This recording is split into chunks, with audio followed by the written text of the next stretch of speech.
என்ன புகாரா? ஆமா அமீருல் முமினின். ஹாத்திப் இப்னு பல்தாவுக்கு எதிராக? இல்ல, இவங்களோட வேலைக்காரங்களுக்கு எதிராக. இவங்க என்கிட்ட தான் வேலை செய்றாங்க அமீருல் முமினின். என்ன பண்ணாங்க? இவன் ஒட்டகத்தை திருடிட்டான். திருடுனியா? ஆமா அமீருல் முமினின். அப்படின்னா அல்லாஹ்வுடைய வேதத்தின் படி உனக்கு தண்டனை கிடைக்கும். ஒட்டகத்தை என்ன பண்ண? முதல்ல அதை சொல்லு.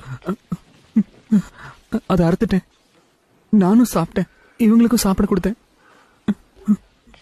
எதுக்காக நீ இப்படி செஞ்ச? அவனுக்கு பயப்படாத, தைரியமா சொல்லு. பசி தாங்க முடியல அமீருல் முமினின், எனக்கு வேற வழி தெரியல. உன் வேலைக்காரங்களுக்கு நீ சாப்பாடு கொடுக்க மாட்டியா ஹாத்திப்?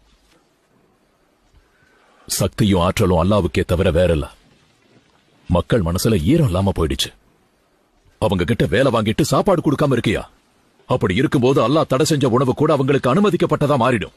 அல்லாஹ் தான் வேதத்தில் சொல்றான், நிர்பந்திக்கப்பட்டு வரம்பை மீறாமலும் பாவம் செய்ய நினைக்காமலும் தடுக்கப்பட்டதை புசித்தால் இறைவன் மன்னிக்கிறதா சொல்றான். நிர்பந்தத்தினால இவர் திருடி இருக்கலான்னு சந்தேகப்பட்டு இவரை மன்னிக்கிறேன். சந்தேகத்தின் அடிப்படையில யாரையும் நான் தண்டிக்க மாட்டேன். சந்தேகத்தின் அடிப்படையில தண்டிப்பதை விட மன்னிப்பது சிறந்தது. நீங்க 3 பேரும் போலாம்.